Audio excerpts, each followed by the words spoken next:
পরের বাহু ডোরে আমার ভেতর যাচ্ছে পুরে।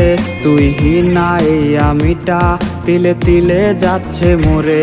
আমার পুরুষে পুরুক বুক, তুই কুরারে তোর সুখ, তবু মরার আগেও আমি দেখবো না রে তোর মুখ। আমার মৃত আত্মাটা তোরে ডাকবে একদিন খুব, আমি দেখবো সেদিন তুই ওরে কেমনে রবি চুপ।